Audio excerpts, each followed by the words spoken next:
Hello, everyone. Thank you for joining us for another Furry Film Burrow zine unboxing stream with our hosts, Arrkay, that's me.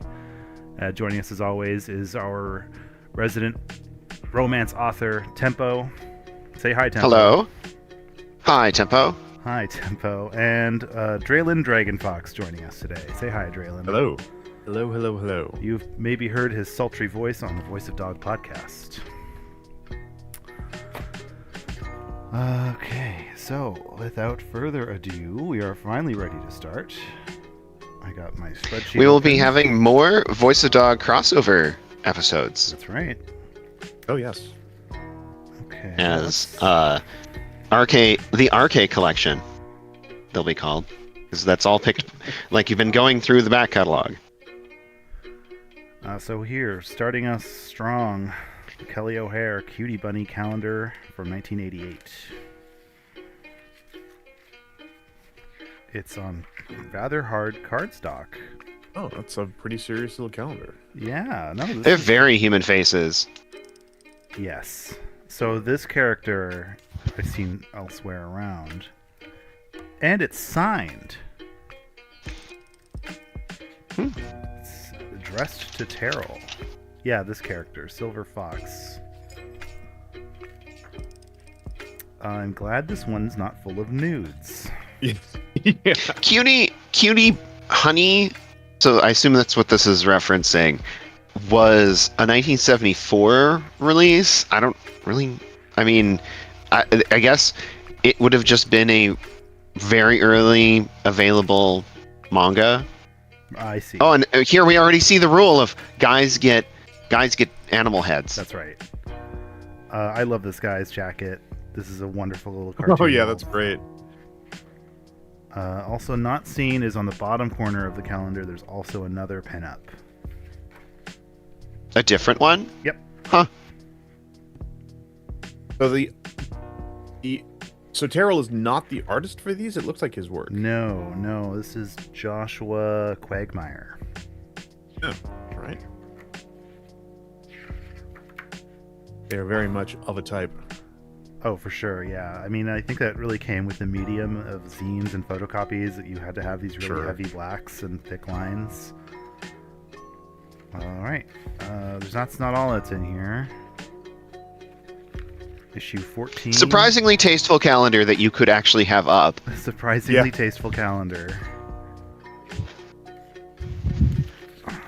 Good change of Especially since it's old. Like, now you could have it up because, oh, look at this old calendar. The other half of this pack is this very yellowed paper.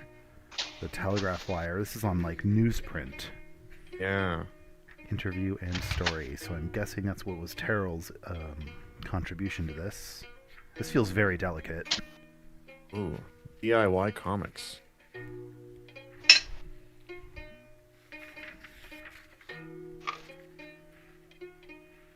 Cerberus and comics.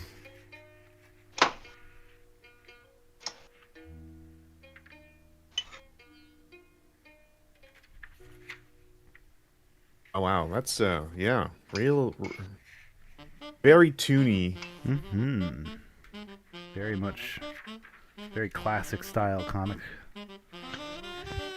I'm Lots forever of ads. fascinated by the idea of how easily we recognize like eras and art styles and like toony versus realistic within furry art. Yeah, for sure. Okay, well, Right. Here we go. April, May It's like- 1984. So That this- calendar you had was 1988. You said, yes, calendar 88. Yeah. but you can use that calendar again in 2044 and 2072. Best hold on to it. No, these are all. I had These are all going to auction. Yeah. You had a little bit of luck with the auctions, the material that we assembled for Vancouver and That's for right. Equinox as well. Yeah, we mentioned that in the last stream. I did not get numbers back from Vancouver, though. To be fair, I did not chase very hard either. But Fernal Equinox was more than happy to share some numbers. We made the charity $1,700.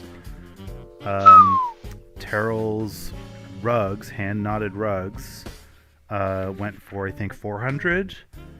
Wow. And the invitation to Conference Zero went for $621 to a New that York was the collector. standout. Yes. Oh, Yeah, that by far that was the fascinating. big. That was the big. That was the big item for sure. Sukhoi25 in the comments says, "Your co-host demonetized." What did I do? I think just in reference to showing a bunch of pinups on YouTube. Oh, yeah. Well, these streams are labeled 18 plus, specifically for all the titties. Mhm. So this is looks like he kept this with Cutie Bunny calendar because it contains an interview with Mr. Quagmire. Oh, there you go. It's not him. And like mainstream comic adverts. Yep. But it's still coded very furry. There's tons of Yeah. animals in here. Yeah, back issues. Oh my god. It's from the underground. What I don't have is like an editor name though. Goodman Bieber. Comics coupons. Oh my god. Huh. Interesting to see a Cerebus ad in that comic, in that zine Mm-hmm. Mm-hmm. at the beginning there. What is Cerebus here? That comic strip by what's his name? Oh, is that Anteater guy, right? Yeah. I think it's the next page. Arthur? Oh. Here, I found a publisher and editor name, so I'm going to include those.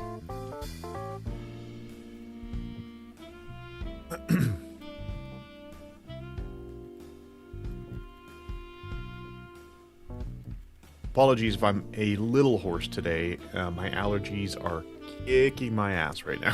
'Tis the season. That has also been my experience.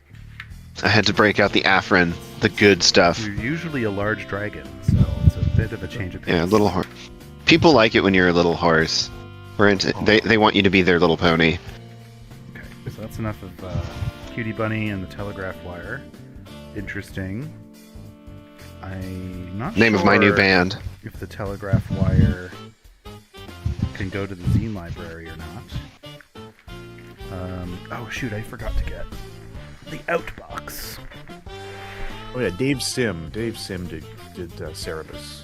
Cerebus the Aardvark. Alright, next up. Refractions. An Albedo Omnibus.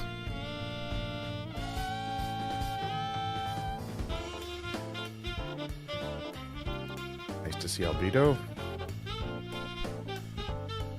Galachi. So another bonus stuff included in this one. Good paper.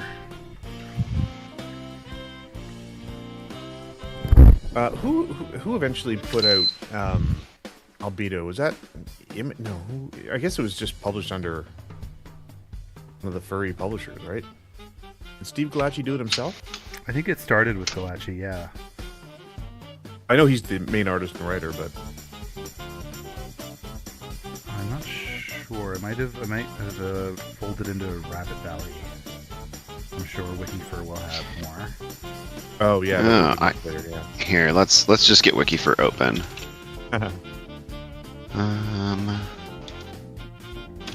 Also, somebody put back my Wikifur like citation needed. I literally can't put any more citations into this on my page. Every example has a citation to its original source. I do not understand anymore.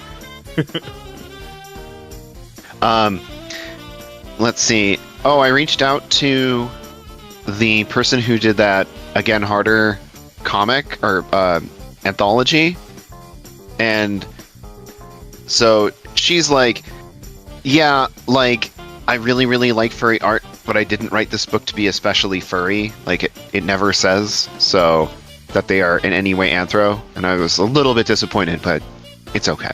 Not everything, nobody's perfect.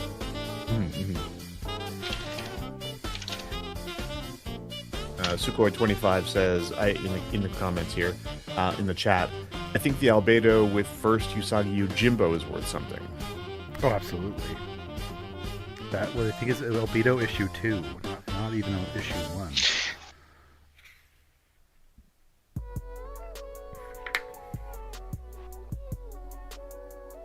Space mice. Is that Toki? Juna Rogutul Call. Rogutalcal. Signed 1992. This is October 1992, by the way. All right. And once again, I struggle to find an editor's name.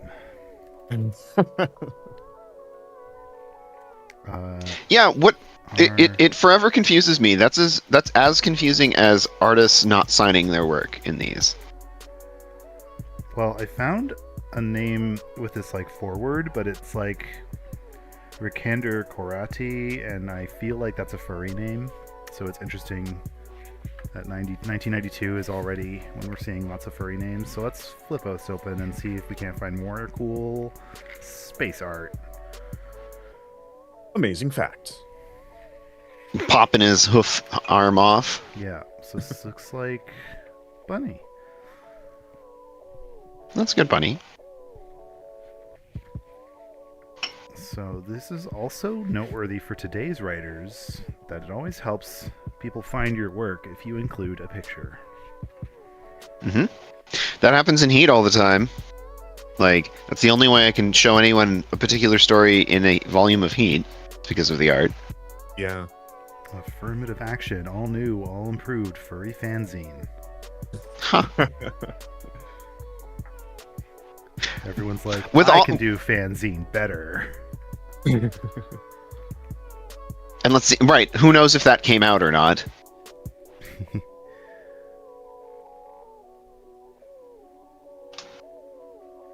This is really interesting because it's more of a furry fiction anthology than it is, because Albedo was a comic, but this is definitely more of an anthology series. Mm-hmm. There's clearly some comic stuff at the end there, but yeah, I'll take a second here to point out this digital work. Well, this pixelation is looks like it was drawn and scanned and blown up and then blown way up and then photocopied a bunch of times, but the pixelation is distinct. So I wonder if this was compiled digitally in 1992. Draylen, can you get to Wikifur? For some reason, it's stuck on security verification, even if I change my VPN. Ruh-roh.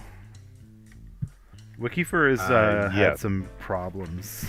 Oh, and it included in here is the Refractions Submission Guide, revised 1991, November 11th.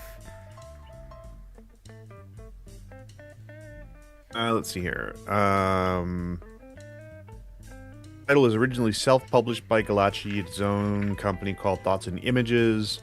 Oh, Antarctic Press. That was the one. When the company folded, Antarctic Press resumed the title for several years, both in a black and white series and a short-lived color one, and was also published by Shanda Fantasy Arts. That was the one I was trying to think of, was Antarctic Press. They did a bunch of furry stuff. Okay, that's definitely one for the zine library, I think. I'm almost at a point where I have a box nearly full, and I'm going to start to bring that box as the first real haul to the zine library. To the zine library. Fantastic. Yeah. It's just so much material. Oh, okay. Having seen it in person now. It looks like Steve Galachi was a war reenactor.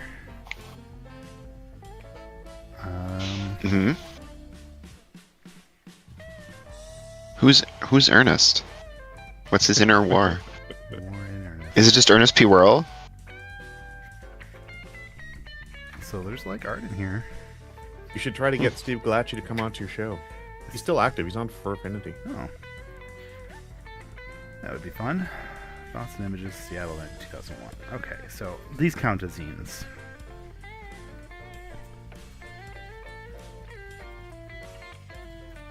I was in Minneapolis last weekend and was delighted to see zine sections in multiple in like indie bookstores. I thought that was fun. Notes from the field.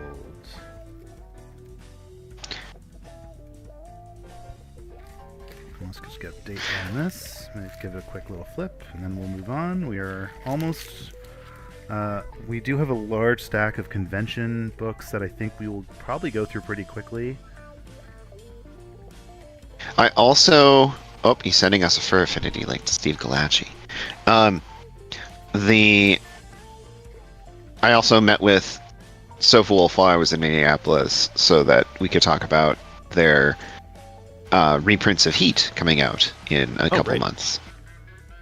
And they are, based upon how those do, they are considering doing new volumes. That's exciting. Oh, this one's very thin. What do we have here? Junior Varminteers of America. Copyright 1998. Valiant Varmints Code is an absolute secret code for use only by the Junior Varminteers of America. Keep this in a safe place. What is this? That's cute.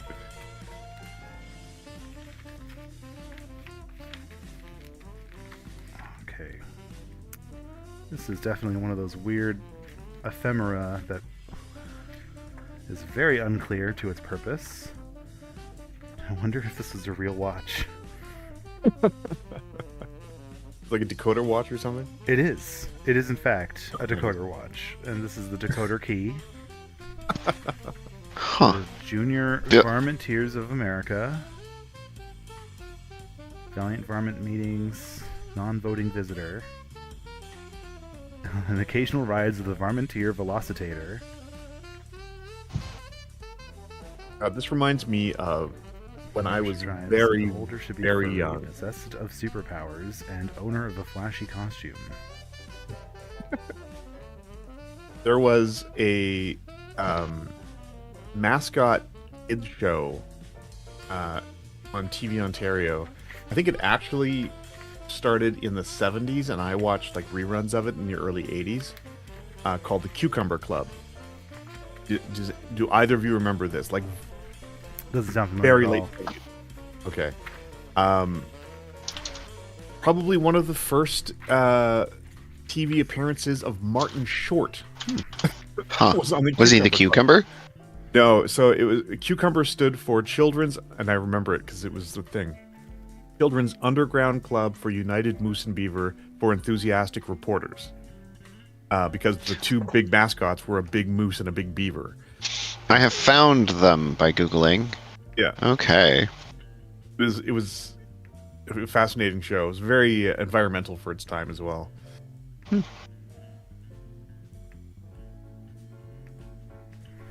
All right, well, that's an interesting little piece.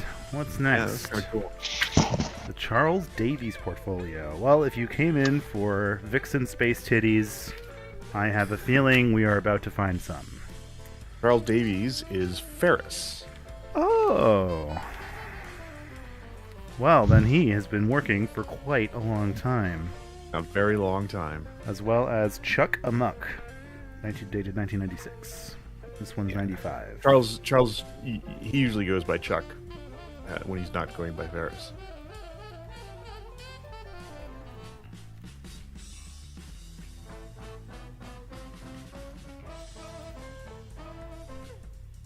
He is local-ish. Really? I think. Local to us, for context of the viewers, is around the Greater Toronto area in Ontario, Canada. There's some titties. There's You moves. gotta earn that 18 plus somehow. But there's also I found the just, TV like, Trips page. lovely. That's Ferris's. These are in for great Sona, condition. This wrap. paper is good quality paper that stayed nice and white. The ink Great. is pitch black. Like, these look awesome. Cargo by Gary Burke, 1995. What, Jalen? Sorry. You were saying? Oh, the giraffe with the paint roller. I think that's Ferris's persona. Oh, this Giraffe. one here. Yeah. Ferris, yeah. It says right there. So here we have a persona from 1995. Still in use today. Brings a tear to my eye to see these bare-chested space vixens still alive and well. Oh my goodness! With the shiny. Hey, Quebec, kiss Shiny this. armor. What's he got against Quebec? I suspect that someone in Quebec had walked by muttering about secession. Chesty cheetah. Some sketch pages. Very toony style. These ones are much lighter on the page, and there's like photocopy marks. And it's also just like stapled in the corner. Yeah. Is this a zine? We must play the game of is this a zine? Well, I've been starting to categorize portfolio as separate, because I'm not 100% sure if they want that. That's like Yeah. a demo folio. Yeah. Yeah. Portfolio is more of an advertising, like a. Here's what's available as prints or whatever. Sometimes they're through like the furry publishing world. Folios will sort of be a thing unto themselves because they'll be full of like commentary about it, and you still may buy the prints, but like that's where they give you like how I came up with this picture I like. Spiel. Yeah, and maybe it's changed over time because I remember portfolios being. Like, I think outside of furry, that's totally true. Oh yeah. I think outside of furry, it's absolutely like, would you like to see my portfolio during the interview kind of stuff? Yeah. It's like Do you a want to resume. see? Yeah. Yeah, like, do you want to see my portfolio, like, for the company and what kind of things we can do? But within furry publishing, they've kind of become a little bit more polished, where, like, it's a way to just buy a bunch of the cool art and get a little bit of like explanation about it. More Galachi. More Steve Galacci. Yeah. We enter the Galachi galaxy again. At least he is good for signing and dating his work. That's what I want my legacy to be. Well, at least he signed and dated his work. His characters All always look samples so from sweet. 1978 to 1993. So this wasn't Ooh. published till 95.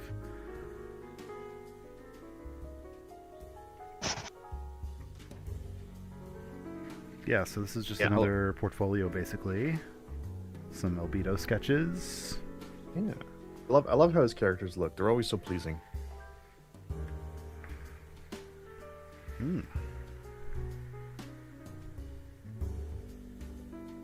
Oh, I remember that picture from somewhere. I have seen that one before. Erna 1983 advertisement. Is this what it's labeled? It may be in one of the albedos that I have. Oh, little Dino Man. Yeah. Raptor guys. Wouldn't be vintage Show 'em furry front art. and center. So we could see them. Yeah.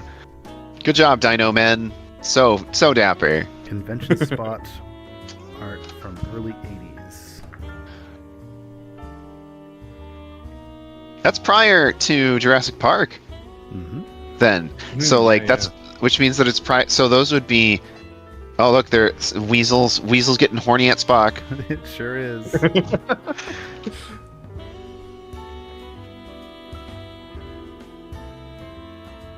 What was the name of that What? weasel race? That was something specific, wasn't it, at the time? There was a fantasy weasel race that was... Skilter? I can't remember what they're called. It was like the prancing Skilter. It was like alien weasels from this Yeah. period. It might have been that. Okay. I'm actually sure like Tron spaceships. Oh yeah, he was like Miyazaki with the big airships, but for him it was all spaceships. He actually has there's an albedo RPG, like a TTRPG. I think I have it actually. I've copied down. Oh, do you really? Yeah. I played like 2 sessions with it, and the second session, one person did so badly that he got us all shot to death. It was like, wow, that was fun. There you are. Furries love a good TTRPG, and it's nice to see that is just such a stable trend. Yeah. From the very, very, very beginning roots, TTRPGs have been like a major cornerstone of the fandom. Shetland. So these are catalogs. And TTRPGs are just imagination with math. That was right. 2 of Furry's favorite things. Oh, Bill Holbrook. Yeah, I remember Kevin and Kel. He did 2 comics. He did Kevin and Kel and what was the other one? Oh, it comes with an envelope so you can submit your order. Like a Pre- pre-addressed yeah. envelope. Saucy skunks. Mm-hmm. These little fun of catalogs that. are a great window to like the wider publishing scene of that moment, which this moment would be 2003. Well, and it's so stable because, like, if you asked me what last year's releases were, and I didn't have, and there wasn't like a particular Wikifur page of releases or something, I would just have no idea what to tell you. I would have to go to each publisher and see what they released. Oh, Havoc Inc. This came up in our research for queer furry history. Oh yeah, we had. Did we have one of those in the when we were doing the auction stuff? When we found a Havoc Inc. Can't remember now. It looks familiar. No, you can read Havoc Inc. online for free now. So here's your order slip you would then put in your pre-addressed envelope. Here's Terrell's Wayne's whole page.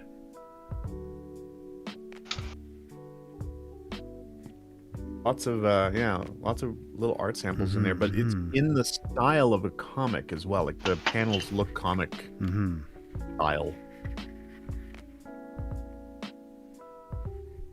Animal magnetism.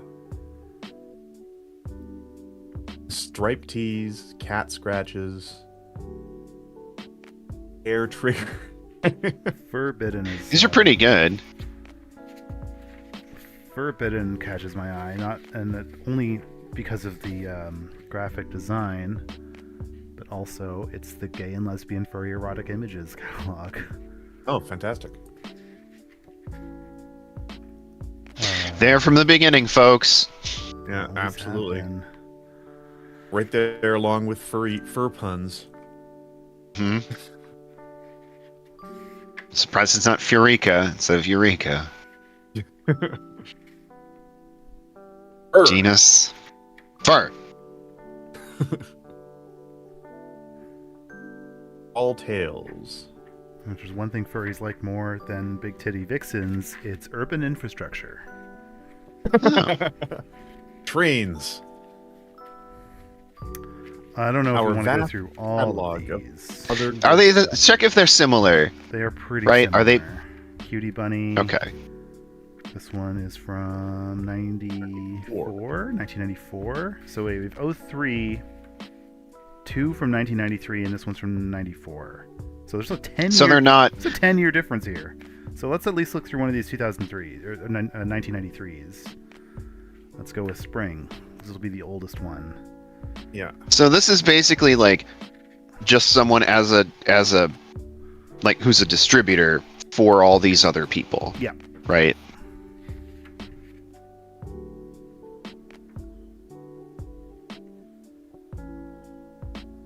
That looks like more. Is that more Militaria up in the upper right corner there?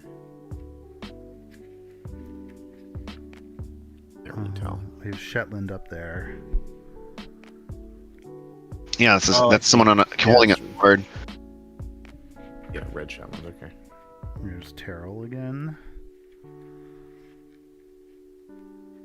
Neaters. Oh, ElfQuest.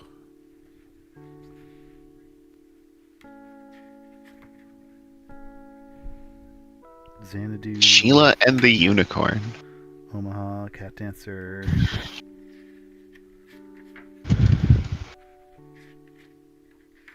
Yeah, some things that actually turned into real big Like things too, Shetland. right? Oh, Walt Disney's comics.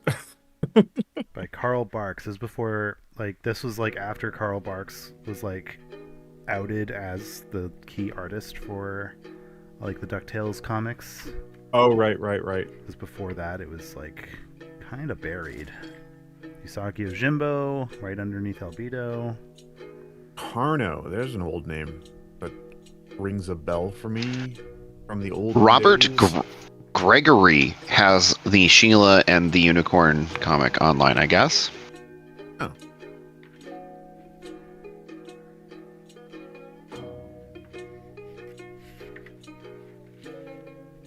Underground favorites. Oh, what have we got in underground favorites? Fat Better be Freddy's about Gopher. Cat, Dealer Zippy the McDope, Pinhead? Wonder Warthog, God Knows, Greg Irons, the Magical Nymphini. Sounds classy. So I feel like this page is not furry. We have like 2 non-furry pages here. What is Zippy there? Is that Zippy the Pinhead? It looks like a turtle. We have it's Curly from the Three Stooges. Oh, No, at the top. Yeah, here is Zippy. Yes. Yeah, that's Zippy the Pinhead. It was a clown comic, very much in the alt space for a long time. Not furry related, that I could tell. Oh. Furry stuff. Kind of from a the precursor to past. Bob the Angry Flower, I think, like in the same vein. A little bit surreal and kind of, commentary on modern life kind of comics. So we have furry stuff from the past, which is already in 1993. And they're selling stuff like Smile-O-Dead number 4, 1981, Space Dog number 1, 1978, Ooh. Junior Jackalope, 1983, Areba Koala number 1 by Wozniak, 1977. The Waz. The Wasp was furry. Who knew? It just says Wozniak. It does not say which Wozniak. Animal Weirdness, 1974. No one else is allowed to have that left. So Animal Weirdness 1974 is a British publication. Very curious. Interesting. All Duck number 1, 1972. Wow, Space Dog has Readers. has blood and bare nipples on the cover of the comic. I don't know if I will post it, but I will. We can discuss for the group. devil. I was like, bunny space is the dog. perfect Aw. turkey. Go ahead. Oh goodness. Well, I'm busy. I cannot look at the. It's fine. That's nudie. fine. Oh wow, there's an ad here for mouse. oh neat. Well, you know, Must have just come furries. out. Yeah. Nice looking Nice. tiger on the other side. Again, Inserts more here. militaria.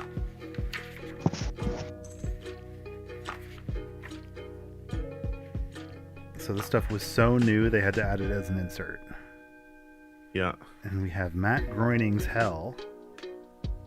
Oh, Life in Hell. Yeah, yeah. As well as Dallas Brawl, Psycho Duck.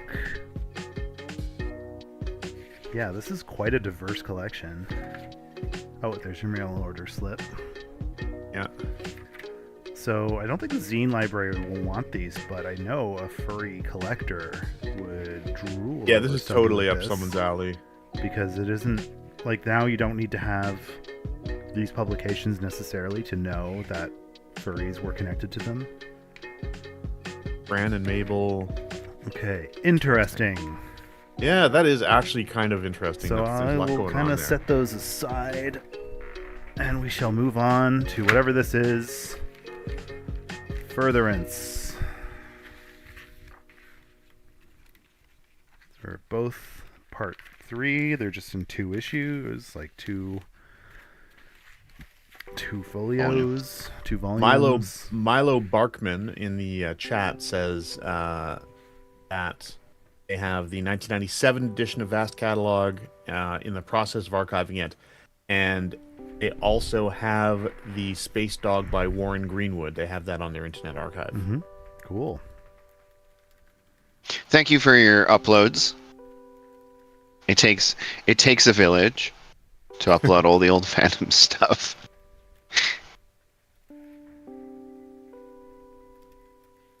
I'm just logging the Oh, okay. catalogs before I forget.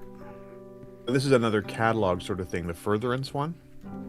I think it's an APA. Oh, okay.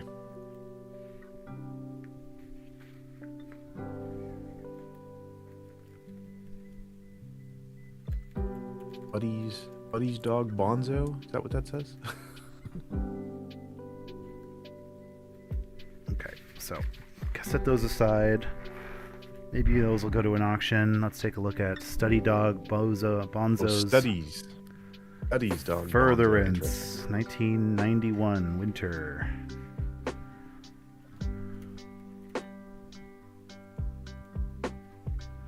Alrighty, and we've got a couple. It looks like, is it 2 editions or is it 2 different? It's 2 volumes, You can write same. It's 2 volumes. Yeah, same publication. Just I guess they could only fit so many pages through their stapler. Yeah, well, that's the impetus to having more volumes when you're doing it yourself, I guess. So they do call themselves a fanzine. Submission guides, where to write. Ray Rooney. Do we have an editor name on this one at least? Ray Rooney, Ray Rooney. Okay. Philadelphia.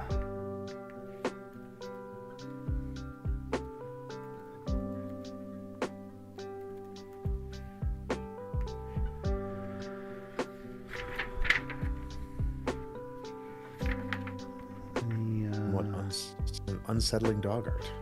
Yeah, like that style of cutesy that we now find horrifying. Like the elf on a shelf. Yeah. Like, I think that the elf on the shelf is going to murder us all. Oh, I know, dear, but it will. But your grandmother thinks it's cute. Jim Grote. He comes up quite often. He is very prolific. He was very active in those early days. And, like, Red Shetland was quite a thing for a while. So I believe it. I believe he's still active, but no one gives him the time of day anymore. Right? This was our one mention. Yeah, we get one mention of Jim, and then we got to move on. to move right on. That's the rule in here, Draylen. We've actually been enforcing that on ourselves. Yeah. Leave him to his garbage collecting. It was only challenging that one time when we had like 3 of his art portfolios. Review Furry Fandom Observed, written by Dr. Pepper.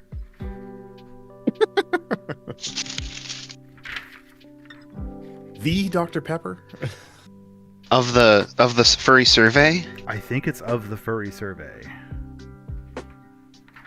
My God, the red phone at First Science rings. It'd be so funny if Nuka logged on right now. Right now, yeah.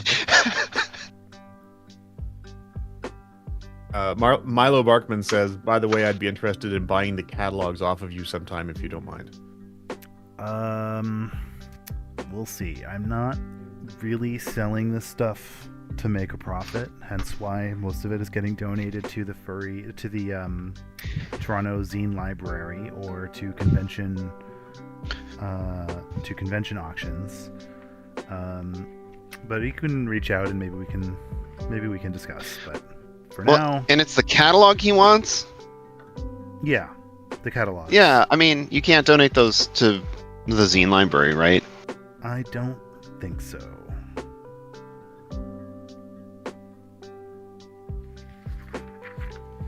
Yeah, that Pepper one, we should photocopy that and send it to. We should scan that and send it to the First Science folks. They'd be into it. Mm-hmm. Oh yeah, likely. I'll tell Nuka. I unfortunately don't see anything particularly groundbreaking here. Right, but sometimes knowing info was known back in such and such year is meaningful to them, Sure. even if the info itself isn't different. I apologize. I need to step away for just a moment, and I will return. Okay. Just a couple No seconds. worries. We await the fulfillment of your prophecy. I'm just taking a photo with my telephone. I can send that to Nuka. Yeah. And I will take a photo of the cover so we know where it's from. Yeah, so the Dr. Pepper report came up in our queer furry history research because he had noted how many queers were present. That's what I was kind of looking for in this, but there isn't here. If I had to guess, Dr. Pepper was a fanzine contributor who found himself often in furry circles. And while not a furry himself, was tickled enough to write about them a few times.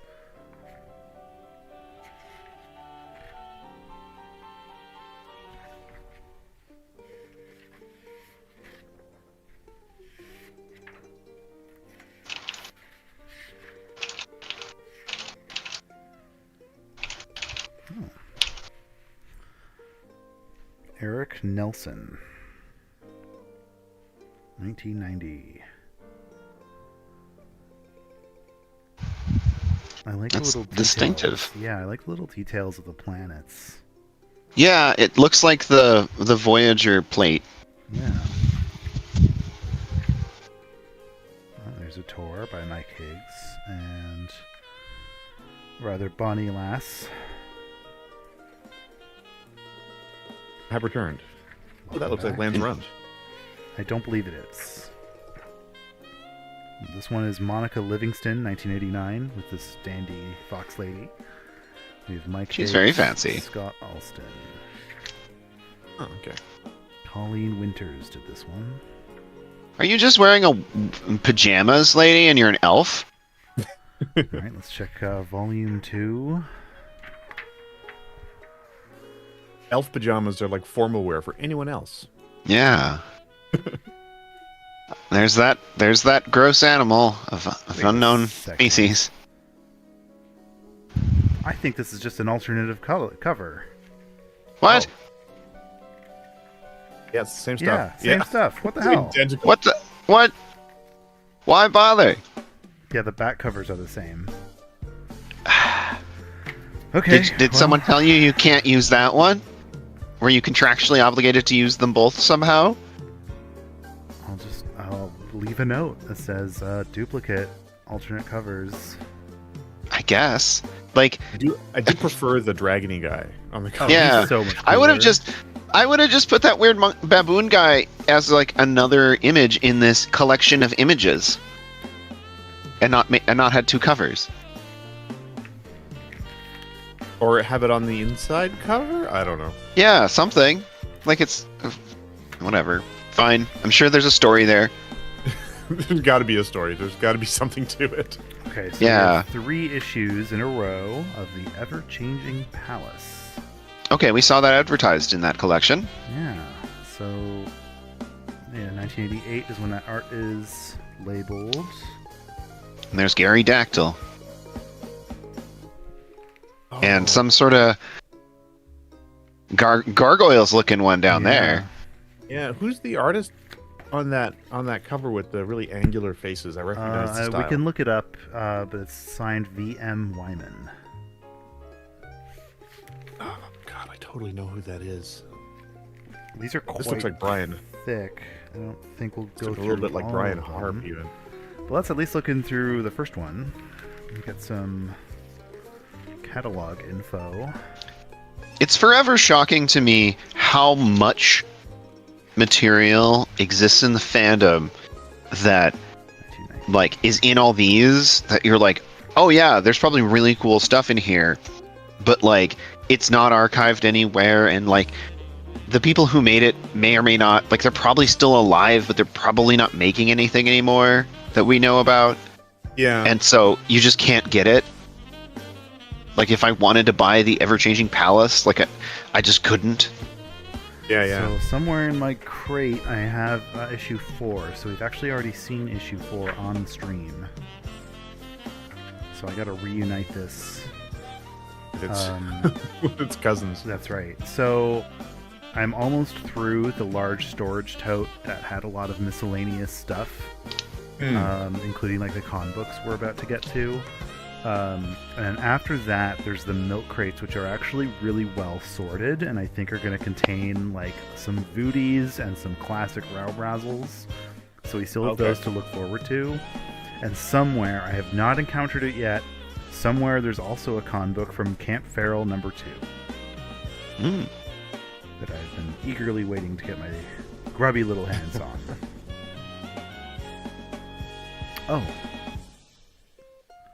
Oh, okay. Was So this this a list of authors in here, or? yes, so this is like part of Xanadu, the publication of Xanadu. Yeah. Huh. Spin-off. This is a spin-off, yes. So Steve is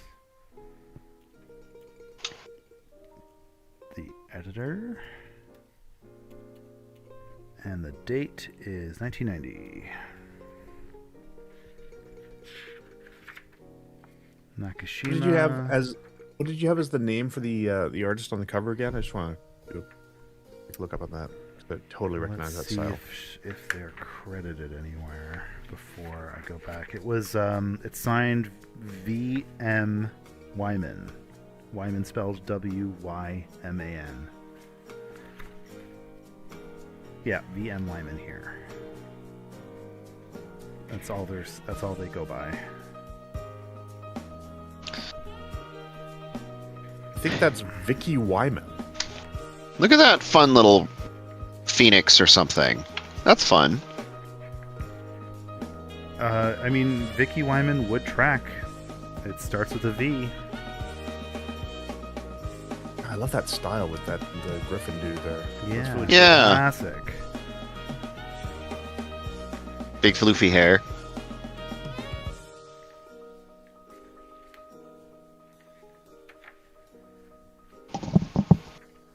So yeah, I think this is just like an omnibus that collected a bunch of the Xanadu world stuff. Here's a gorgeous map spread of what's definitely not North and South America.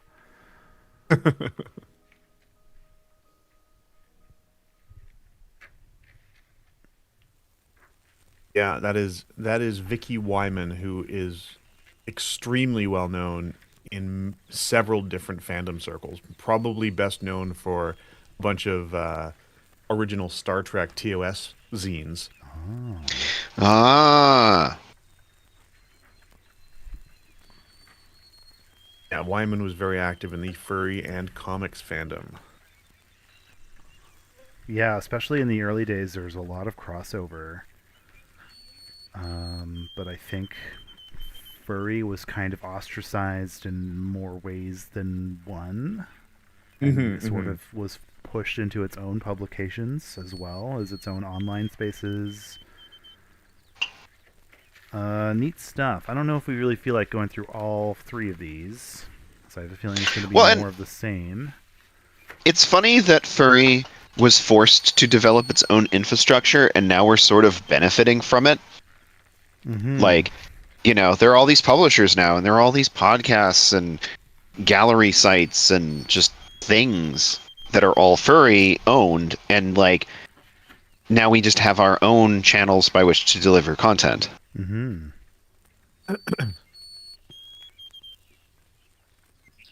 So I might never have gotten published if I had to do it through mainstream publishers.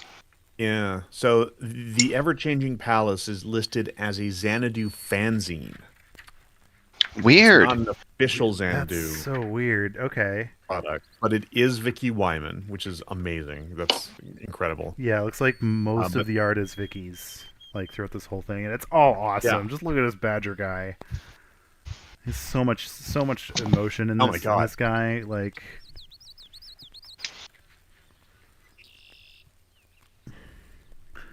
these aggressively That's hot really cool. Twinkie It's dragon such- guys. Such good art. It's so good. I love how she draws the dragons with those really angular, Yeah, like really snouts. thin Right, little and you see that Such a in neat style. Draylin, think of later, like the next stage of furry artists who draw Twinkie dragons, like Jace. Yeah, no, it totally reminds me of Brian Harp's stuff. Like, Yeah, he really clearly learned off of this style, and maybe people like Foxfire too.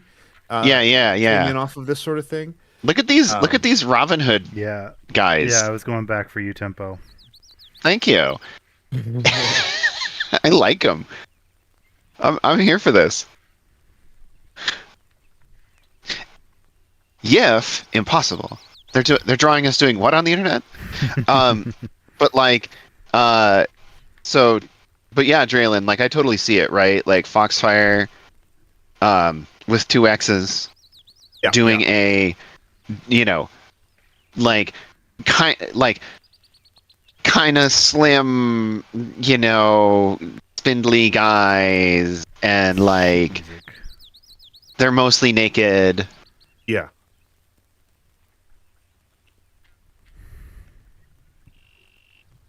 Makes me think of who was it? Like, I think it's someone else who turned out to be garbage, but like, what was his name? M. Mitchell Marmel. Had a similar Okay. kind of style for a while. Yeah. Okay, I'm not going to bother going through issue 3. I think we know what the contents are going to be. Those are cool. Right, it is very cool. I've never heard of that spin-off. Yeah, so that they are fanzines, which is interesting.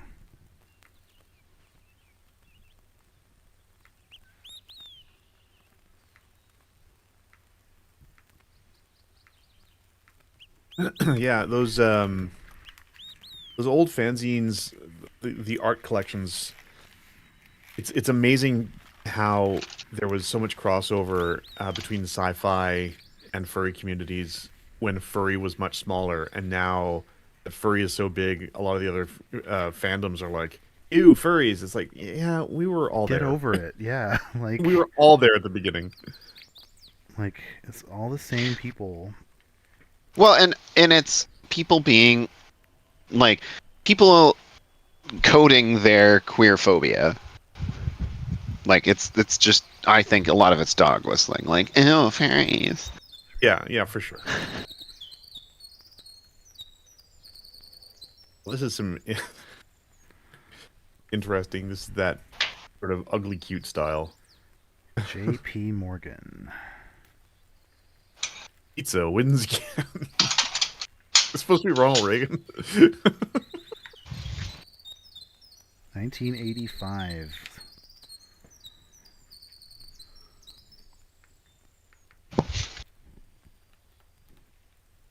I don't know who that would be besides Ronald Reagan. Yeah, it's hard to imagine. I who can't- might be right? referring to. Yeah, that must be. Renwolf 89 Foxfire mentioned Pog. Yeah, he and still active again. Someone who's still active on Fur Affinity has had some health problems that have made art difficult for him in the not too distant past, but is still there. Well, and is admirably posting his back catalog, or his back Yes.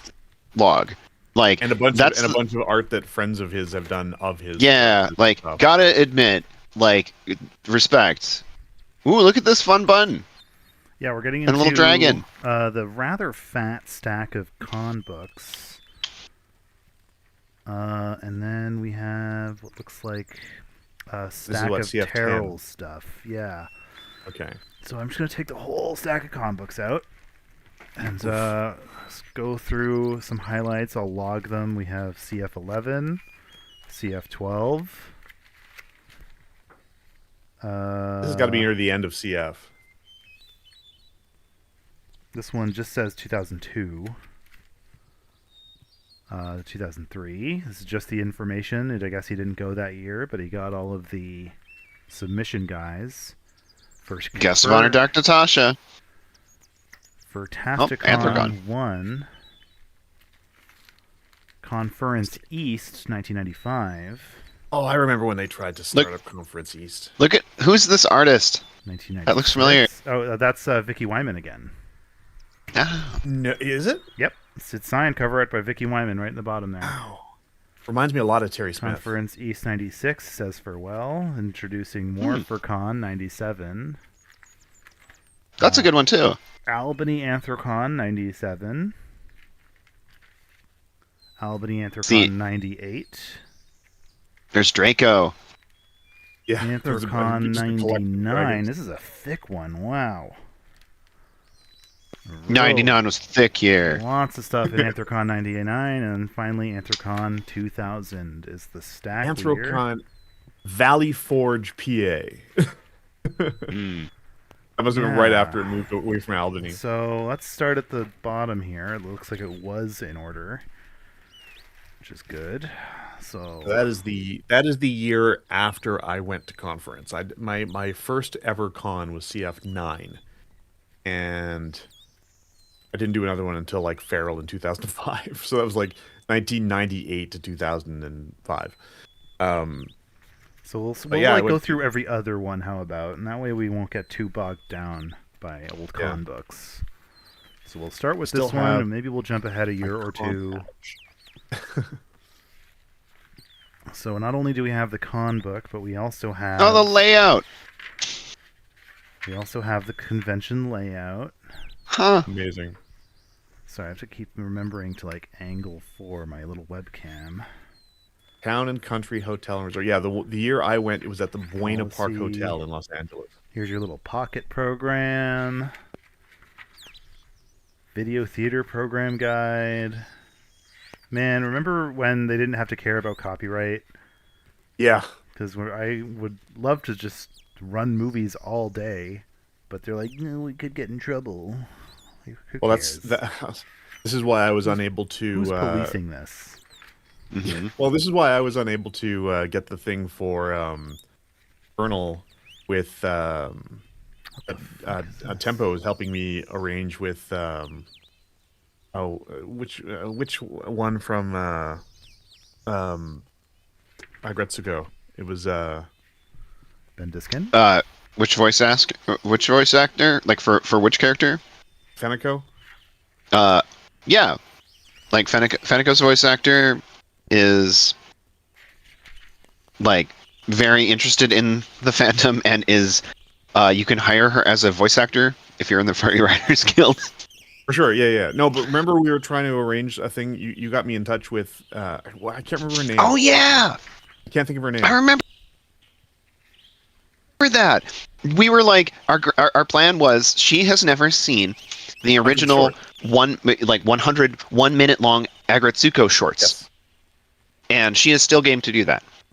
Yeah, no, I'm totally game to do it as well. And the reason we couldn't do it was because that was the year it was all going to be online, and we didn't feel safe streaming them because they are still licensed to Glico, and Glico is incredibly copyright sensitive to all of that shit. But I still have them. I've got them on a thumb drive. I still have all of them.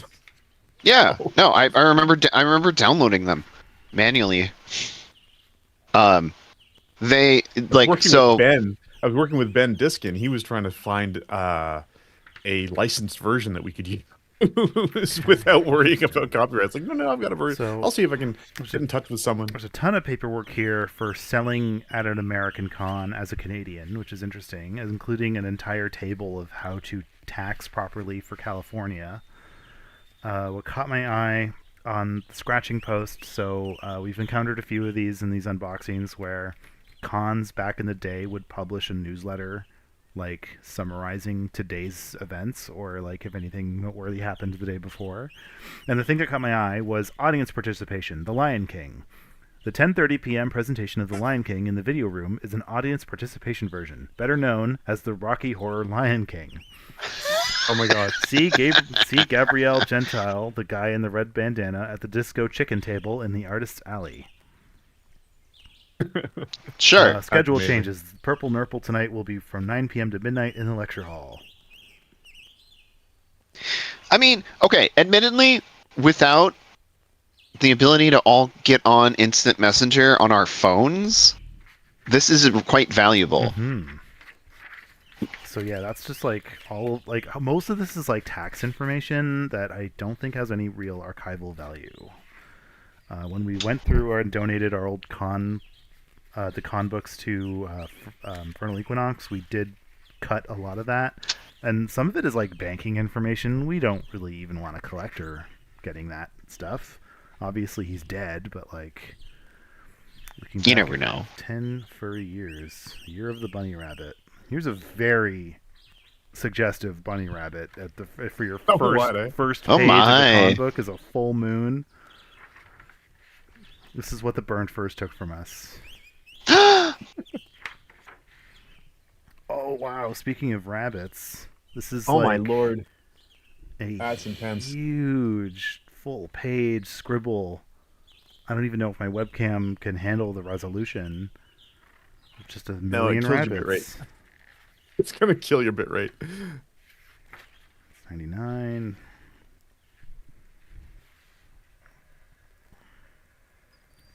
So we should have we should come up with a vintage con book drinking game. Yeah, yeah. Sukhoi25 says, kind of wild the swings in evolution of media that was happening from the late 80s to now. Like in the 80s, having access to a home PC to print stuff or access to a photocopier was a big deal. Right. Especially one that could, actually do this stuff. Like, an 80s computer that could play a DOS game, sure, but an 80s computer that you could assemble anything printworthy on. Playboy Bunny. Yeah, Bunny's kind of hot. Kinda, yeah. Oh, Jay Willard, of course it's Jay Willard. Yeah, it's totally Jay Willard. Oh, there's Beatrix. Beatrix Farmer, taped to the wall. Taped to the wall, yeah.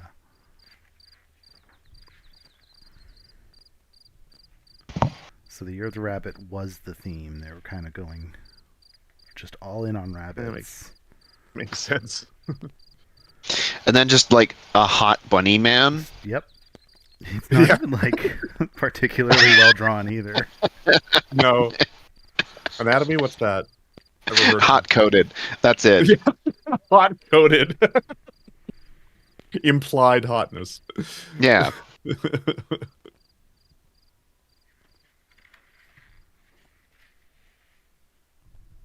Ooh, fancy. Is that Terry Smith?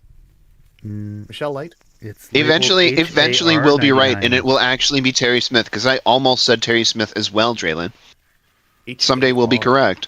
I'm sure there's a list of art credits in this book somewhere. Yeah, yeah. Oh yeah, let's all go to the Watership Down viewing. We're feeling too happy. We can emotionally regulate ourselves down. Brought O'Reilly, just summarizing conference 0. That's fun. And then here's a little section on fursuiting. Find some lost techniques. Yeah. Well, there's In a the list, early days There's a when it list of all URLs. big. There's a list of URLs for fursuit makers. So I wonder if these will work in the Wayback Machine. Oh, possibly. Fursuit award winners.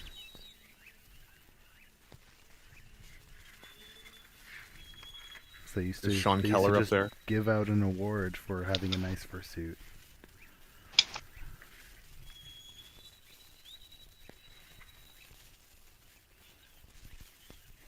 Interesting. Creator. Oh, yeah, they index. Here we definitely- go. So what was that art you There- wanted there were some- to this one here, right? This one, yeah. So that would be on page 35. Heather Reeson, aka Har. Huh. Okay, new to Oh, me. God, I recognize that name. How do you spell Reason? Riesen. Strange that they don't just plunk the name under the art. Right? Like there's a ton of white space here. Yeah. Orion was the name. Auryanne. Also went by Shenandoah. Huh. Well, that was certainly interesting. I may or may not return to get a photocopy of that one rabbit in a Speedo. The Jay Willard one? Yeah. Okay, what year should we do next? I think skipping, if it were me, I would just say flip through and see what's there, and don't slow down too much unless we see something really fun. We have Conference 11, Year of the Dragon. This is a very uncreative follow-up to Year of the Rabbit. Conference 12, At the Movies. Why don't we try this one then? We'll skip 11. Sure. Let's skip 11. I'll just write it down in the spreadsheet.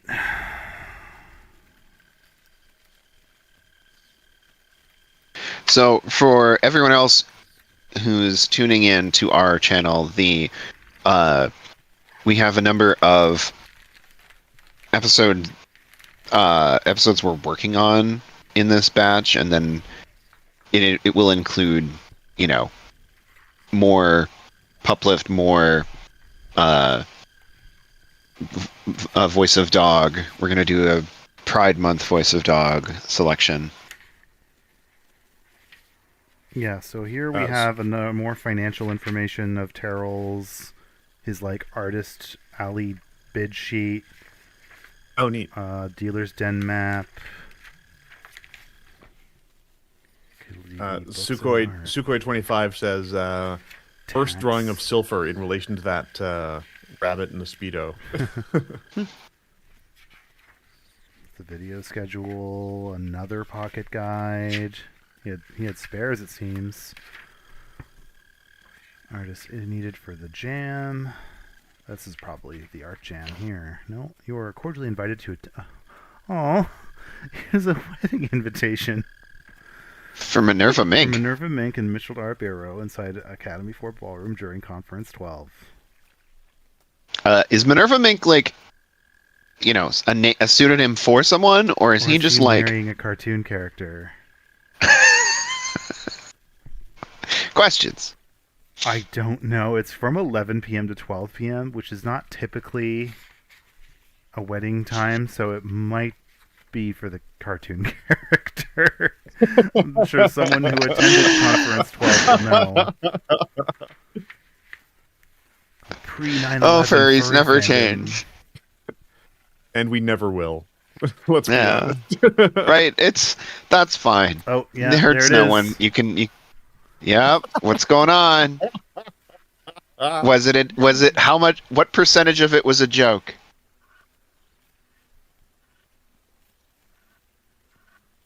It looks like it was like a skit sort of thing, right? If it only lasts, I wish I'd been to an hour that only lasts, or wedding that only lasts that long.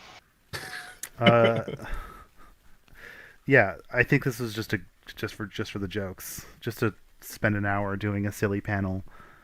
Any marriage is a lifetime commitment, and there are always challenges to meet. This is often more difficult for celebrities, as they must live in the cold, often cruel spotlight of their fickle, adoring public. The ceremony was interrupted several times by sore loser suitors, 3 of Mr. Barrow's other models and possible love interests, and the almost too late arrival of the rings. Luckily, Mr. Grote... Ugh. And we're out. We should definitely get a soundboard. Wah, wah, Was wah. the best man, well prepared and armed for any trouble. Oh, great! So you're Yeah. telling me that guy brought a gun to the FurCon wedding? Yeah. All right. Had to Well, way to obviously- tell on yourself as the dude who's like not only possibly bringing a gun of some description to the FurCon wedding, but also like doing the weird Oh, check out medieval this- fending off people. This Gorn costume. What the hell is It's that? a Gorn. Oh A my Gorn? Gorn cosplay. Holy, perfect. holy cow! It's great. I've never seen a Gorn in the fandom. Proposed costume design for the new production of Gorn with the Wind.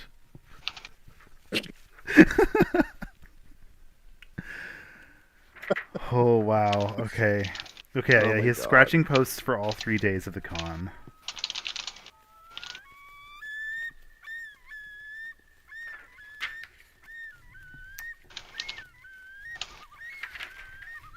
All right. Well, that was worth it just for Gorn with the Wind. Yeah, no kidding. Worksheet, seller's permit. Yeah, he kept all of his paperwork. Here's the invitation. So, like, when I donate this to a con charity, a lot of the stuff is going to get cut and just recycled because there's not a lot of historic value in his bank statement. Right, like I feel bad too, but like at the same time, Like, what are you gonna the do scratching with posts 10 will copies? stay. Yeah. Yeah, but 10 copies of almost identical sign-up sheets Yeah. for things, like, no one- it's fine. I don't think even the most staunch of archivists would really care too much. There's a toony character. Holy cow. Yeah.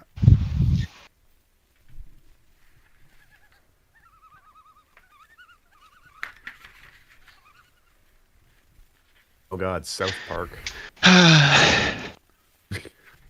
Oh, I guess this is probably before they were doing the Ursa Major Awards, so they would just do awards for various things at conference.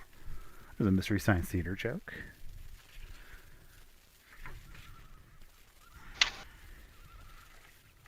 Some of these names definitely ring a bell. Polar Mom. Peter Oh, S. again, Beagle. all Peter S. Peter Beagle. S. Beagle was GOH that year. Oh wow. This must be prior to that long court case that Oh, yes. that Patch helped him win. Well, Jim Magan was the other guest of honor that year. His I don't know who that animation is. credits include A Goofy Movie, All Dogs Go to Heaven's Christmas Carol, Casper: A Spirited Beginning, Casper Meets Wendy. Oh, so he's like a TV writer. Oh yeah. Goof Troop, Darkwing Dunk, Free Willy, Tex Avery, Rescue Rangers, DuckTales, Winnie the Pooh, and Gummy Bears. Oh yeah. Holy cow. Yeah, did a lot. Producer, creative consultant. So series head writer, or Mike Oh, so he Kazela, was- guest of honor. We found him on for Affinity. He still makes art. oh okay. Monica Livingston was the other artist guest of honor that year. I'm sure all of this information is on Wikifur. And likewise, Some kind of Spock gopher. There's a Xena. Oh, that is totally Xena. That's amazing. That's That Terry is- Smith. That's Terry Smith. It's the eyes. I think Terry Smith had a Kickstarter for some medical problems that she's been having lately. Yes, so, recently I did see that. to go support Fandom Icon by throwing her a few bucks.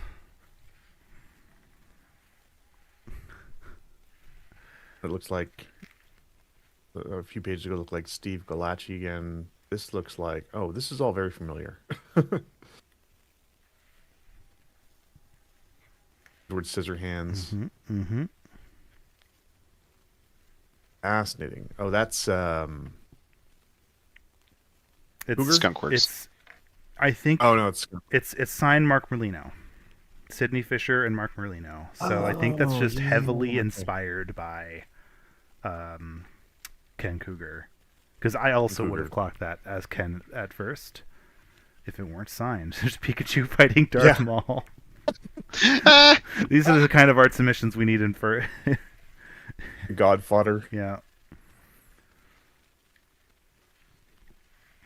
There's like My gosh, Predator.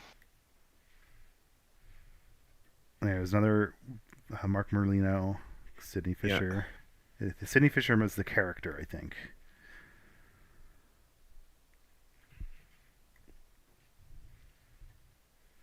Yeah, it's so fascinating.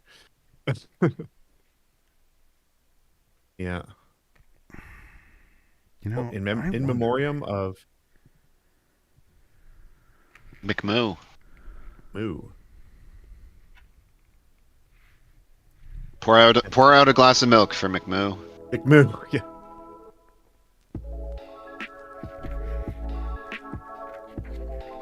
Yeah, that's amazing. Huh.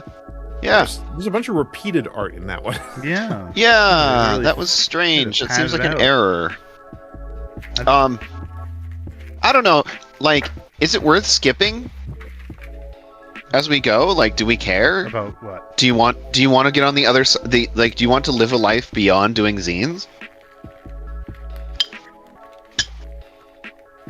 Oh, I mean, the next stack of zines are all Terrell's work, and we could skip the conference ones and go straight to Anthrocon for the next one. No, I'm advocating skipping less. Oh, I see. No, I'll at least skip a few. Okay. Because we have 2002 Furry Noir. We have just the information and invitation for 2003 Furry West.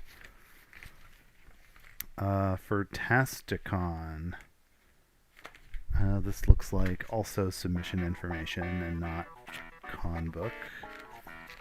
And we have Conference East. So the last con book in this pile is technically Conference 2002.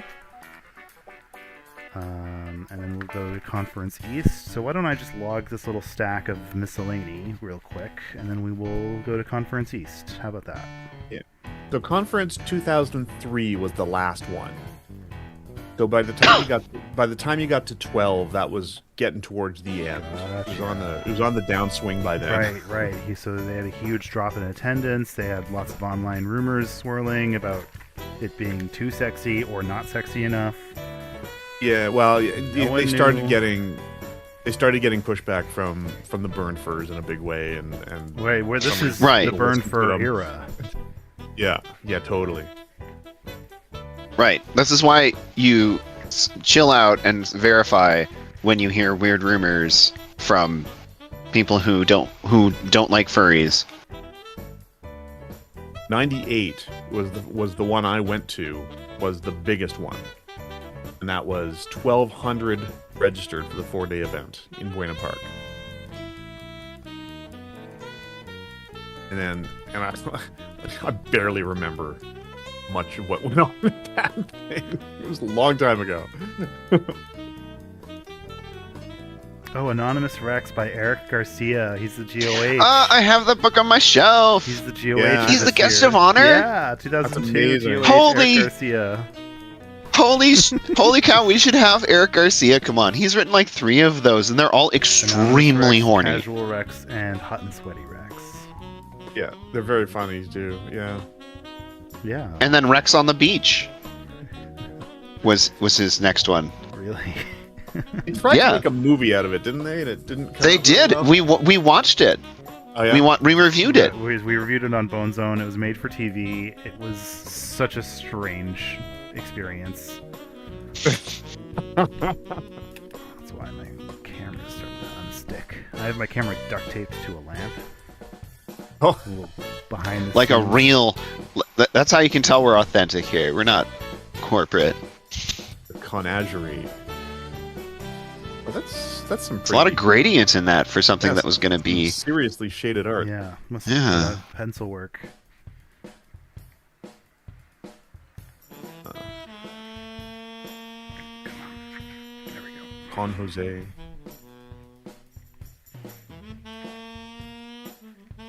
Yeah, that's Nothing funny. crazy sticking out. There's a lot of ads for other conventions. Yeah, so this is when further confusion was starting to pick up speed as well. We were getting a couple. Oh, and Baycon as well. There are so many of these were so short-lived. Muck. Muck All right. This is great. Extreme turn of the millennium.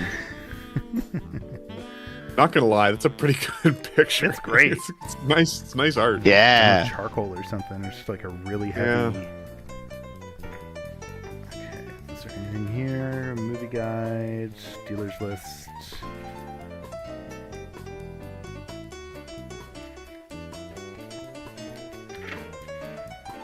Artist control sheet. A flyer for Skunkworks. Yeah. Oh no, this James is a Hardiman. fundraiser. Oh, interesting. With Yeah, the this is- halos taped above them. Yeah, it's a fundraiser. It looks like he got sick and they were like trying to get money. There's another tax form. So I guess in California, if you're gonna do dealers, they give you a sheet of like how much to tax people. That is still what even when I was attending with Soph Wolf and Fur Planet, you would get a sheet. Oh wow. And so that was only like 10 years ago. Copy So of a carbon copy of the check, the invitation, Rabbit Valley flyer, and another Jim Hardiman fundraiser. proof that we have always, as a fandom, done that. Like Well, we gotta support someone each is other. someone needs help. Yeah, mutual aid.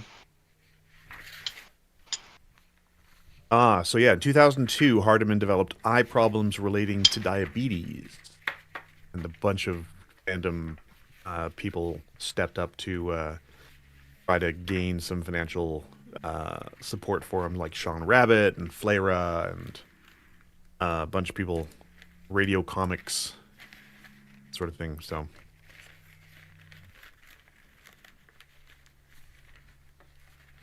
Alright, let me just log the rest of this miscellany, and then we will go to Conference East.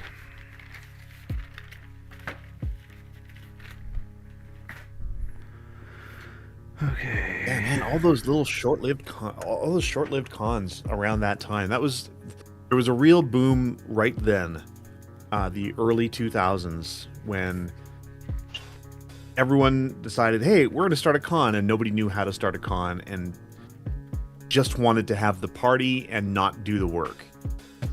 So they all just stopped happening after like 2 years. Is that when we invented the fur meet? Like the 24 people get together and have a party convention? It may have been the time it was named that, but I like that had been happening already. I'm pretty sure. I know I went to, that kind of thing in the mid to late 90s, but I think it was that late 90s, early 2000s that just like all the people tried to run a con, right? Mm-hmm. Like, everyone wants to run a con now, and no one knows how to run a con, and they don't think about the business side of it, and they just think about the party. And then of course we're having a new sort of.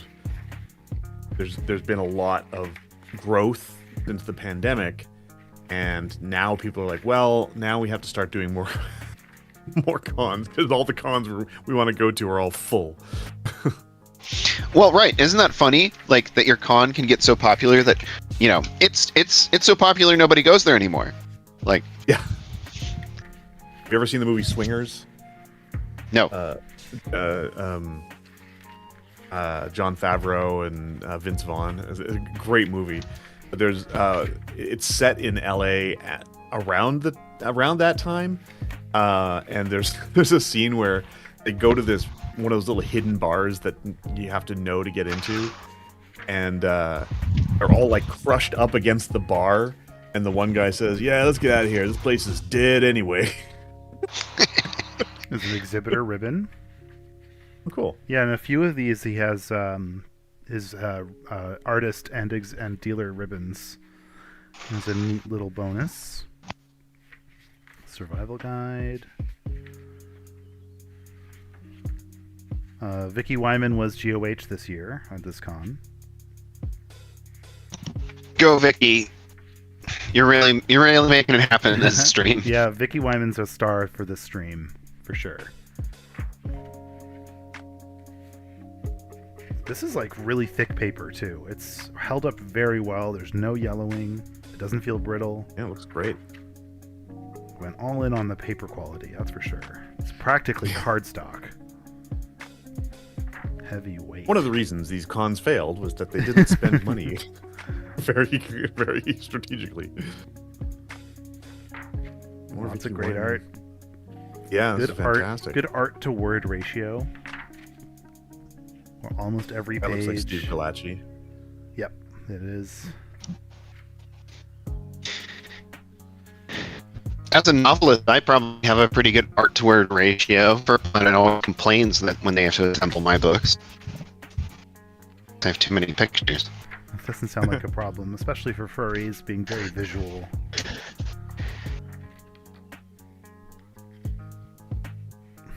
Yes, I too sip my champagne by going thorp, thorp, thorp, thorp, thorp. Maybe it's a reference to that fable about the fox and the crane, the crane. fox. Mm-hmm. Yeah, the fox and the crane. So it seems like every single art here comes with an artist bio and how to contact that artist. Oh, interesting. Uh-oh. Red flag. Oh, great. Oh no. America's a nation facing identity crisis. Cool. Cool. Good. Gross. Is it Cool, like a man in the bro. high- Is that like a man in the high castle sort of style I thing? think it or- is. Yeah, I think it's like alt history. There's Lance Runs. That looks like Lance. That looks like Lance Run. Yeah, I was Yeah. gonna say. It's got his muzzle style. Yeah, that real simple, clean line work stuff. Yeah, like these are like And a time full dragon. bios. Ken Sample needs a little introduction. Oh, Ken. Weird. Ken has the smallest bio. He's, But this is also important because we didn't have the fully fleshed out, like, discoverable Fur Affinity style Mm-hmm. thing. Like, I think you get on DLC at this point. for sure. And Ken was such a formative, important artist. Oh, that's Eric Schwartz. Mm-hmm. Because isn't it Ken that actually coined the term fursona? Very likely, yes. At the very least, he helped popularize it. I don't know if we can say for certain who invented the word fursona, but Ken certainly started to use it prolifically, and it caught on. It's just one of those. It's just one of those things where no one really remembers, but everyone kind of is pretty sure it was Ken. Pretty sure, yeah. not diagnosed, but pretty sure. Mm-hmm. Oh, well, that's a lot of top hats. Oh, and here are the new press. That's how we denote who's at top in the fandom. They're so rare that. I don't know, I've got a top hat. The system works. No. You're like one of those. What is it, like skink or something that will like? No, it's fish that will like. They're colored like a female, so that they can go and sneakily mate. They don't have to fight the other normal males. That sounds exhausting. Okay, so we have It Conference does. East Sounds 96. quite dramatic. Oh yeah, so Conference East lasted 2 years. And it Alas. became Yes. Morphicon, which I could have to assume also didn't last a particularly long time, since we are no longer thinking about it. There are Skyline in the two chat copies says, here. "I'm surprised how many swastikas there are in these." Yeah. it's never zero. You want It's it to never be zero. zero, it almost never is. Part of it is that, Right. like, at the time, it was still, reasonable to tell a story about, for instance, World War II, or an alternate history that used the symbol, and it wasn't like seen as a dog whistle, and that has changed. Like that Star Trek episode. Yeah, like the Star Trek episode, or there's a bunch of examples of it. And now it's just like, no, well, just putting that symbol in a thing is not good anymore, because there's too much new baggage attached to it. Well, and people and really stupid people won't get it, and they'll be like, "Yeah, this encouraged me to be radicalized further." Oh god, yeah. Renwolf 89. Oh, look at that wolf sitting on a dragon. I like that. Beautiful. Oh, that's cool. I'm just gonna linger on it. for a Renwolf little. 89 says, Sabrina Online brought me in for good. Thanks, Eric. Okay, well, there's a Well, and you just never know. You never know what your work in the fandom will result in, even if your work in the fandom is just not being a dick. Yeah. Like, you never know what your participation will result in, because that person you're nice to today, or you RP with, or you draw art, and they never talk to you, but they see your art. That person may go on to do something really cool in the fandom. Okay, Albany Anthrocon. Oh, sorry, that's a misprint. It's supposed to be Albania. Albania Anthrocon. Anthrocon. Very obscure. Anthrocon. Yeah, so it's just 2 staples. Looks like some coffee spilled on it. 1997. Is this the first one? That's 90s coffee. I think it is. Yeah, that's 97. Still leaded then. Because I think it did start, as you said, with that boom of cons that everyone was like, oh, well, obviously Conference is either too huge or too horny, we should do our own. Or not horny Yep, enough. 97. 97 was the first one. The very first Anthrocon. So this would probably do pretty well at a convention auction. Albany Anthrocon, which was itself an offshoot of the furry Halloween parties held by Alolan Youngblood. And when the attendance of that pushed triple digits, he decided to book a hotel and organize a convention in 97 with the aid of Points and Rigel. Kind of like Vancouver started really similarly. It started as their Halloween party and kind of grew out of control. And now Vancouver has 3 different conventions, one of them being Halloween. Halloween thing, yeah. But they all take place in the same awesome venue. I would recommend any of the Vancouver events. Not as much art in this combo. Whoa! Who's the J. Eddie we just saw? Because that's one of the Sofa Wolves, is J. Eddie. That story.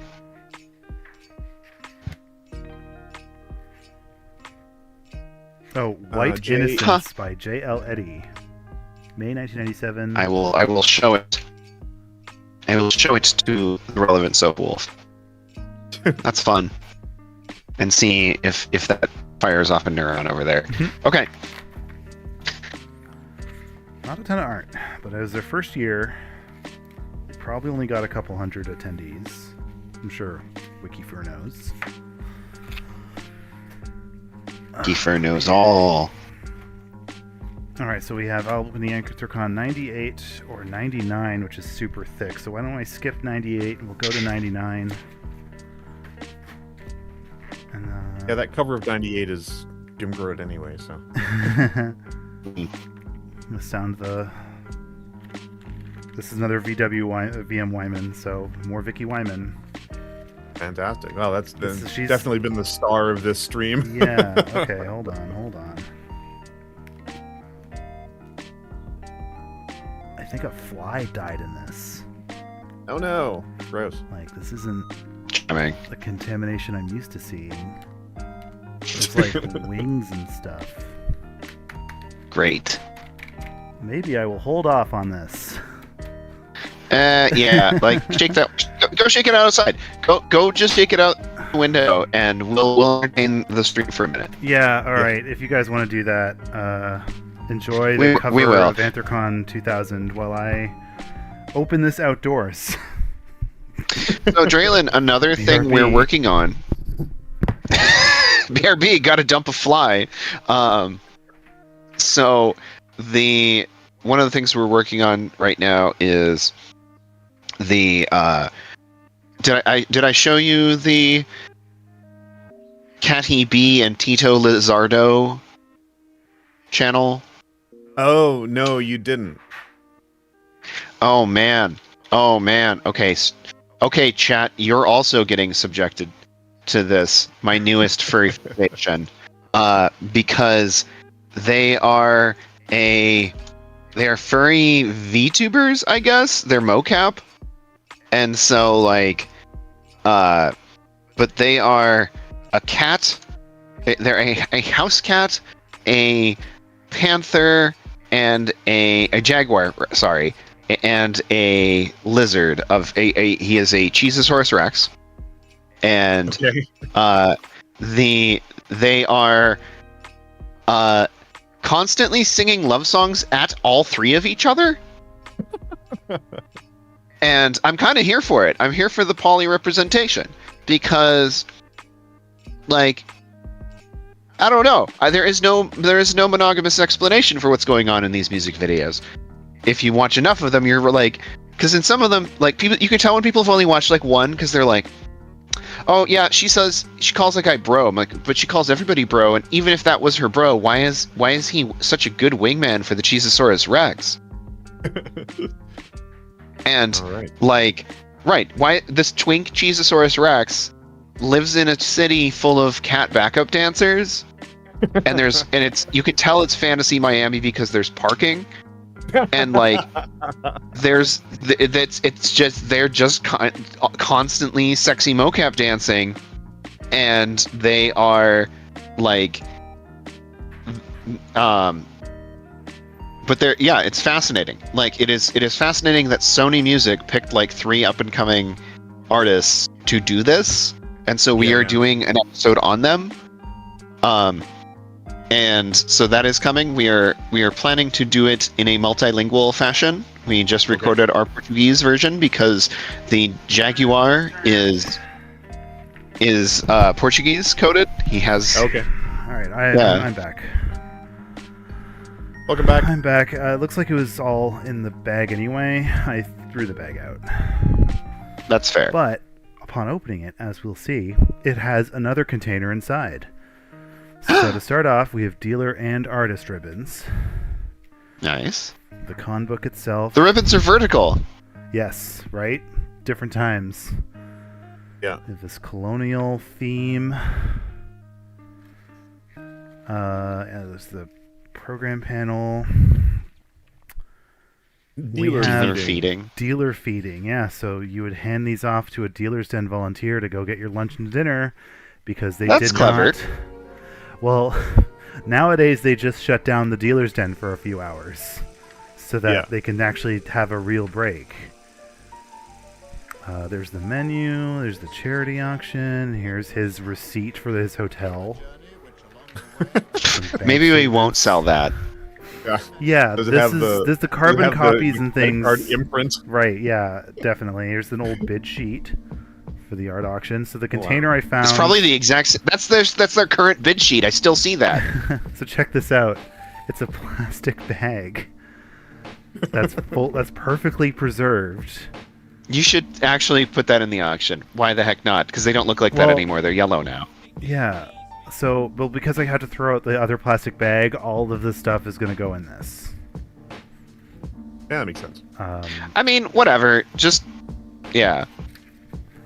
I would sell it. I would let someone else have it. Have the joy of that bag. Right. Right. You've seen cat. Some cat will buy it and play in it. Anthrocon 99, Valley Forge, Pennsylvania. Oh, that's why it's the American Revolution, because they just moved to Valley Forge. Oh, Valley Forge, of course. Oh. So this is their first one not in Albany.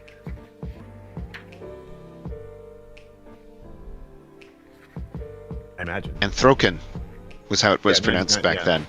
Arrkay, yeah. Sure. Yeah, 99 was their first non-Albany Anthrocon.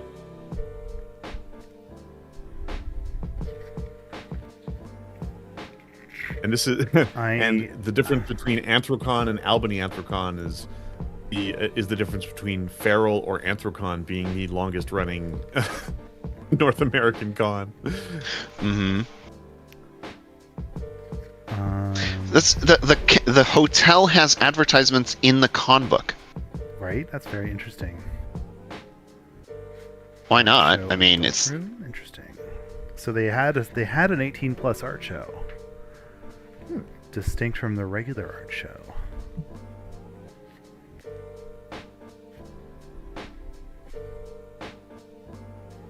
I will say to anyone who knows any like up and coming artists in the fandom, just throw your stuff at the con books. It doesn't even matter if you're a local. Like a little con will happily take your art. Oh, for sure. They're always looking for art. Like, look at this cool tiger. This tiger rules. I like that baseball Right? team too. The baseball team was fun. Yeah, the baseball team by Jay Shell,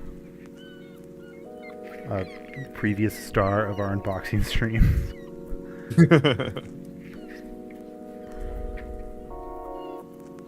Yeah, that tiger's badass.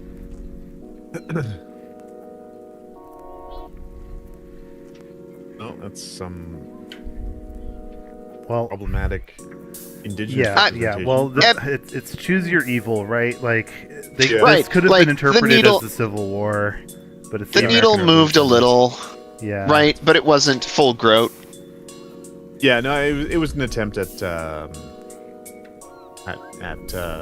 Revolutionary War depiction, right? So Yeah, they were trying. that's great. There you go. That's very furry. That's very toony. Yeah. 3, 3, 3. Yeah, lots of, and again, There's my D&D character. yeah,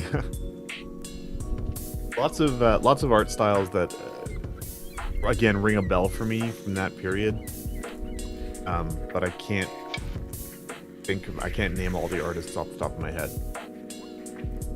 You may never have known the artist's name. That's possible. I mean, Right? What were the big at that point? What were the websites? Because I guess VCL. VCL and was that For around the time F-Chan? Yifco? Was that when Yifco was a thing? This was Wasn't on my Fur radar Nation. if it was. Yeah, Fur Nation was done by then. I think it was not as big. So weirdly, Then there were like web rings of artists. Yeah. weirdly, the most interesting part of this collection was the plastic bag. You should just leave it pristine and sell it to someone. Someone will go in and pay $20 to have a pristine Anthrocon bag. The original Anthrocon bag. Original. That's an original. Sorry, the stuff's going in, and it's going to be sold as a bundle. Yeah, that makes total sense. Someone will still buy that. Someone will That's still buy amazing. it, Tempo. They'll still spend $20 on a plastic bag. That's the end of the con books. What time are we at? 2:53? Okay, well, that's okay. Because the Con book conga line can always continue. the next stack is like Oh my 2 God. inches thick, and I'm pretty sure it's all Terrell's stuff. The State of the Art, which That is is- one zine we did not encounter when we went through his works the first time. So it looks like... Clearly not entirely Anthro. There's some human stuff in there as Yeah, well. so I think State of the Art was his, like, submissions or portfolios? What are we looking at here? Hard to tell. I'm recognizing some of the art. We've definitely Yeah. seen Oh, some of these. definitely. Right, that lipstick mouse. He is no stranger of reusing his own art, which is something I would also encourage furries to do. Is your art can be used in multiple settings. Pepe Le Pew looks a little down there because it's post-restraining order. Oh, Dallas. Uh-huh. A cat. Yeah, cat so financier. it's already went to auction, but there was a die cut print in full color of this image. But the die cut was just to include the little staples. It was such a strange choice. Oh wow, that's strange. Yeah, so I guess I gotta go through all these and log them because they're all gonna be slightly different. Well, let's open one of them up and just see what's inside. Yeah. If it's all just art, or is it like 9. fiction, or... Oh, there's that Rocky Rocket the squirrel. Yep. He was very proud of his rocket zine. Yeah, never. Are these dated at all? Do they have a Some date of on the them. front or back? Yeah. The 4 Seasons of Raubrazel. The Funny Book Animal, The Sex Kitten, Crud, and Japanimation Rerun. What's crud? Just I bad? think it's just bad, yeah.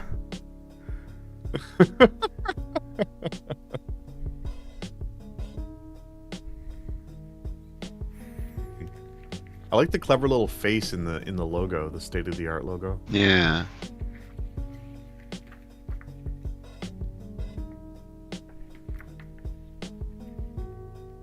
It's somebody's fetish. Yeah, I mean, Those boobs on that spaceship. Yes, there are boobs on this penis-shaped spaceship. There's boobs on the penis. That's Oh, it looks like there's some photocopy experimentation. more nipples. Mm-hmm. All right, Transparencies. so here's this huge stack of these things. We might as well start at the top. Yeah, let's open at least a couple of them, just see what's inside. Because these will probably... Oh, yeah, these fell out. Included in this were these. One Brazel. What? It's a Rao What the Brazel heck? dollar. Where, pray tell, do you spend a Brazel? I haven't the faintest idea. Is it for a I game? think it's just a bookmark-like giveaway. Huh. If I had to assume, but there's like a bunch So, of them here. like an inside joke spiraling out of control? Definitely, that's what I'm getting. I will give you 100 Brazils. Wow. Wow. Like, what the hell? Let's crack this open. I like that they're sealed because now I don't have to be worried about little guys. So here we have copies, or at least the cover. Maybe a working copy or a master copy. State of the Art 24, September 1991. A terrible mistake. Ah. Published for Raubrazel. Oh, okay. So these are collecting his Raubrazel submissions. Oh, okay. So he would keep his own copy, obviously, and then just republish them in this. Huh. I mean, that 'Cause is... he was a prolific submitter, so it makes Yeah, sense. Yeah, I mean, this is like self-promotion 101 is like you want your stuff to be in other things, but if they don't get in, put them out yourself. Collect them, put them out yourself. I mean, not gonna lie, that also still happens. Like, I have Sure. things I have submitted to anthologies that have gotten rejected that I have then published. But I think that qualifies these as zines, which means they can find their forever home at the Toronto Zine Library. A friend of mine watching in another, who's not in the chat here, but has messaged me on Discord, says, in response way back to Tempo, when you were saying it's funny that Furry was forced to develop its own infrastructure and now benefits from it. Ram Chop says, that's so true, though, because there's so much smaller scale stuff that hasn't been shitified and turned into AI shilling platforms. Well, it's true, and now it won't, right? Now that that's a dead issue. It's like, we're protected now a little. We're inoculated against AI. Yeah. Right, because what we future-proofed on accident. We truly did. Like, well, and like, it is because it is not none of it's like a corporation trying to maximize profits on it, which is why you dump slop into things. And so, because no individual person is like, I want this would be so much better if it were so much worse, because no one is making money, then like, it's just not happening. Yeah. Okay, 23. I'm taking my gloves off because I feel pretty confident that these are incredible. We're past the crazy nasties? Well, yeah, because they're sealed. So no nasties can get in, like an entire dead fly.